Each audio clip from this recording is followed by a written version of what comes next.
Good afternoon বন্ধুগণ, কেমন আছো তোমরা? আশা করছি তোমরা সবাই ভালো আছো আর তোমাদের ভালোবাসায় আমি সর্বাণীও অনেকটা ভালো আছি।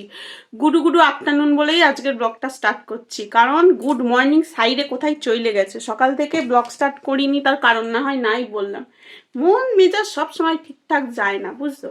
তো চলো, এই গরমকালের ড্রেসখান পরা যাবে না, একটা কুর্তি পরি, কারণ এই নাইটির উপরে সোয়েটার চড়াবো। শীত দিদির অবস্থা সেরকম না, খুবই করুণ। শীত দিদি মনে হচ্ছে এই জানুয়ারি না আসতেই টাটা সায়নারা জানিয়ে চলে যাবে। এর জন্য একটা কুর্তিই পরি, ও চলে যাবে রাত্রিরেও সোয়েটার ছাড়াই, শুধু কুর্তি জিন্দাবাদ করে চলে যাবে। তো চলো কুর্তিটা পরে তবে তোমাদের সামনে আসছি, কাজকর্ম সব হয়েই গেছে, ঠিক আছে? চলো ড্রেস চেঞ্জ করে আগে চলে যাব কোথায় বলো তো? আগে ঝাল লণ্ঠনের দিকে, কারণ ঝাল লণ্ঠনগুলো আমার 2 দিন ধরে ঝুলছে, ঝুলতে ঝুলতে ফাইনালি মনে হয় শুইকে গেছে। ঝাল লণ্ঠনগুলো তুলে নিয়ে রেখে দেবো, রেখে সবাইকে একেবারে খেতে দিয়ে দেবো। সর্বজনীন এবার হোটেল খুলে যাবে।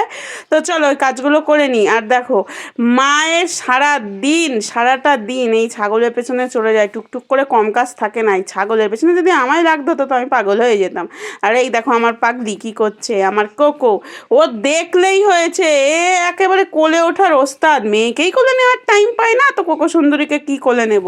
কোলে ওঠার জন্য পাগল হয়ে যায়। এখন না জড়িয়ে ঝরিয়ে ধরতে শিখেছে, আর কোকো অনেক কিছু শিখে গেছে। ও বকলে বোঝে, ভালোবাসলে বোঝে।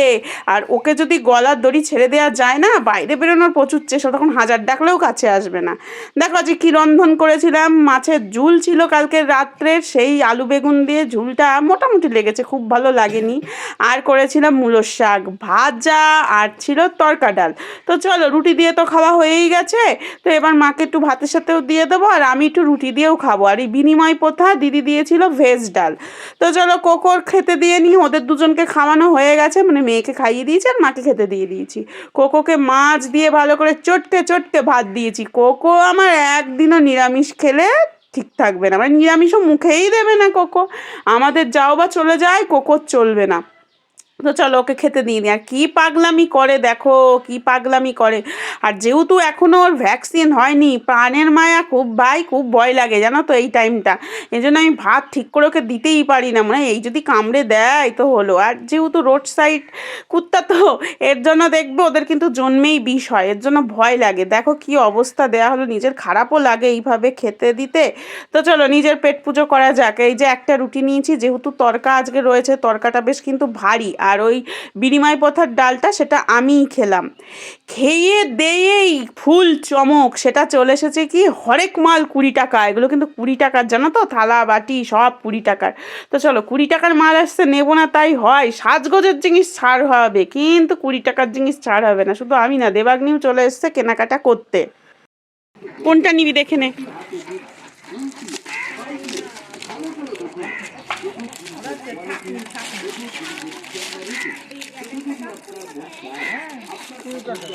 কাপগুলো ভালো, পছন্দ? কই প্লেট নেই তো। জলের ধরে ফলের রস কেনাকাটা কমপ্লিট। দেখো অনেক কিছুই নিয়েছি, কিন্তু পেট পুজো করার পরে না এবার সত্যি সত্যি বুঝতে পারতেছি যেটা শীতকাল। তার আগে কিন্তু বুঝতে পারছিলাম না।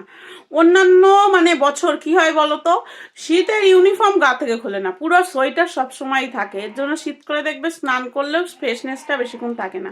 স্নান করেই আবার সকালে পরা সোয়েটারটাই পরে নিতে হয়, তাই না? কিন্তু এবার শীতটা ঠিক বুঝতে পারছি না। প্রথম একটু ভালোই শীত প্রকোপ দিয়েছিল, একেবারে শীত দিদি বুঝিয়েছিল যে আমি আইসি, কিন্তু এখন আর সেভাবে বোঝা যাচ্ছে না। আর কি বলতো, যেহেতু আমি সকালবেলা থেকে ব্লগিং স্টার্ট করি, এর জন্য না একটা ব্লগের একটা রিদম থাকে। আমার জন্য কোথায় যেন ছন্দপতন হচ্ছে, কাইটে কুইটে যাচ্ছে। এর মাঝখানে শুধু খাওয়া দাওয়া না, কর্মও কম করি নাই। বার্তান ঘষিন মাজিন করলাম, সেই বাসনগুলো গোছালাম, তারপরে ওপরে গেছিলাম ছাদেও কিছু ছিল, সেগুলোও নিয়ে আসলাম। সেগুলো আমি শ্যুট করতেই ভুলে গেছি। আসলে এই টাইমটা করি না, তো এই টাইমটা পুরোপুরি যে কাজগুলো থাকে ক্যামেরার আড়ালেই করি। কারণ দেখবে মোটামুটি 2টোর পরেই যেন ঝুপ করে একেবারে তাড়াতাড়ি সন্ধ্যা নেমে চলে আসে, মনে হয় এই 2টো বাজলো আর ব্যাস এই 5টা বেজে গেল, এরকম হয়। এই জন্য এই টাইমটা শ্যুট করি না, কিন্তু আজকে করলে একটু ভালোই হতো, কারণ দুপুরবেলার থেকে ব্লগ স্টার্ট করেছি। যাই হোক, বেশি কথা বলবো না, 15 মিনিট একটু গড়াগড়ি দিয়ে নিই, তাই না? শীতকালের মোহ, এই যে এই লেপের নিচে একটু থাকি। তো চলো পরে আবার কথা বলছি, হ্যাঁ। কি কইলাম, ঝুপ করে সন্ধ্যা লেগে যায়, দেখো ঝুপ করে বিকেল চলে এসছে। আমি কিন্তু শোয়া তো দূরের কথা, একটু যেই মানে শোবো শোবো ভাব করছি, সেই মা ফোন করলো। মায়ের সঙ্গে কিছুক্ষণ গল্প করলাম, করার পরেই আমার বান্ধবী ফোন করলো, তার সাথে কিছুক্ষণ গল্প করলাম, করার পরে ঘুম একেবারে চটকে গেল। চলো ঘরটার গুছিয়ে নিই। চলো ছাড়িন দা কুর্তি অ্যান্ড পরিং দা মহিলাদের জাতীয় পোশাক নাইটি, বিকজ সন্ধ্যা দেবো। গঙ্গা জলও নিয়ে নিয়েছি, আর এই সন্ধ্যা দেওয়ার কাজটা মাই করে, কিন্তু আজকে এই ডিউটিটা আমার পড়েছে, কারণ মা একটু কাজে বেরিয়েছে। চলো সোনাটা দিয়ে নিয়ে তারপরে এই যেগুলো গোছাবো। অনেকটাই জামা কাপড় আছে, খুব বেশিও নেই, যেরকম করে অনেকটা কইলাম, বুঝেছো, অভ্যাস হয়ে গেছে। তো চলো সন্ধ্যাটা দিয়ে নিই। হ্যাঁ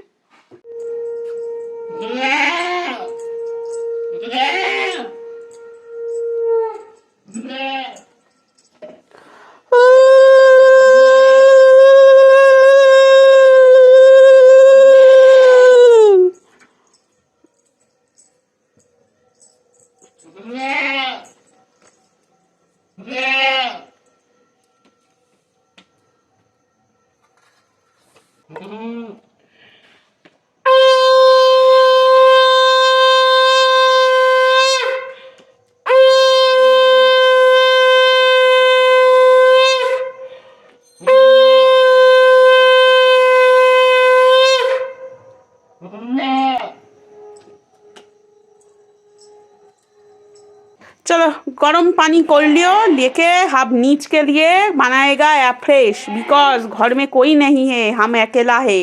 আর একেলা হে তো বোকা হে, সত্যি সময় কাটতেছে না। মেয়ে থাকলে খ্যাক খ্যাক ব্যাক ব্যাক করি, তাও সময় কাটে।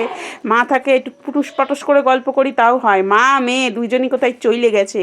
তো চলো আমি নিজের জন্য গরম গরম অ্যাফ্রেশটা করে নিয়ে ওদিকে আবার কর্ম আছে, সেই কর্ম করি। আর ওদিকে ছাগল কোম্পানি ওরে ডাকছে, ভাবছে বোধহয় ওটা মা হারা হয়ে গেল। মা না থাকলেই এরকম ডাক দেবে। তো চলো সন্ধ্যা দেওয়া কমপ্লিট, আর পুরনো পোশাকে ঢুক গিয়েও। আর আমাদের ছাগল ওরে চিল্লাচ্ছে, তার কারণ ওই যে মা নেই, মাও নেই, সাথে দেবাগ্নিও নেই। একেবারে ঠাম্মির চেলা হয়ে চলে গেছে ঠাম্মির সাথে, আর একা একা আমার ভালো লাগছে না। তো চলো গরম গরম অ্যাফ্রেশ সাথে নরম নরম জামা কাপড় গুছিয়ে নিই, ঠিক আছে। রাতে অফিস ঘরে চলে এসেছি রন্ধন করিতে। টমেটো কেটে নিয়েছি, পেঁয়াজ কেটে নিয়েছি, লঙ্কা চিড়ে নিয়েছি, ধনেপাতা কুচিয়ে নিয়েছি, আদা রসুন বেটে নিয়েছি, জিরের গুঁড়ো, ধনের গুঁড়ো, লঙ্কার গুঁড়ো, লবণ, হলুদ নিয়ে এই হাঙর মাছটাকে আজকে ভালো করে ম্যারিনেট করব। আসলে এটা হাঙর মাছ না, সবাই যারা খাও তারা জানো ওটা সাইটিং মাছ। আসলে আমরা খুব বেশি খাই না, তো ওই আলু বেগুন দিয়ে করেছিলাম, খারাপ লাগেনি, পেঁয়াজ রসুন দিইনি, শুধু আদা জিরে বাটা দিয়ে করেছিলাম। কিন্তু আজকে এরকমভাবে করে দেখবো, কারণ এটা হচ্ছে ফ্রিজে ছিল, ঠিক আছে। তারপরে একে তো এই সামুদ্রিক কেমন হাঙর টাইপের মাছ, তারপরে আবার ওরকমভাবে করব না, করে ভাবলাম একটু তাড়াতাড়ি হয়ে যাবে শীতের। এই মাইকে মুইকে একদম স্লো আছে বসিয়ে রাখবো, আর ঝাঁকা করে হয়ে যাবে। খেতে কিন্তু ভালোই হয়েছিল, মাছটা ভালো লাগেনি খুব একটা, কিন্তু গ্রেভিটা ভালো লেগেছিল। এটা করার পরে আমি বুঝেছি এটা হচ্ছে অ্যাকচুয়াল ওই আলু বেগুন আর জিরে দিয়েই ঠিক আছে, পেঁয়াজ রসুনেতে চলিবে না, এটা আমার মনে হয়েছে। কিন্তু গ্রেভিটা না অসম্ভব সুন্দর হয়েছিল। দেখো হাঙর মাছ কেন বললাম বলো তো, কারণ দেখতে কেমন হাঙর মাছের মতোই হয়। আর মানুষ তো সর্বভুক, হাঙর খায় না তার কি মানে আছে। সবাই অনেকেই হয়তো হতেই পারে, হয়তো আফ্রিকার মানুষ টানুষ হাঙর মাছও ধরে খায়। তো যাই হোক আজকে এই হাঙর মাছই খেলাম, সবই খাওয়া যায়, মানুষ ওই যে একই কথা সর্বভুক।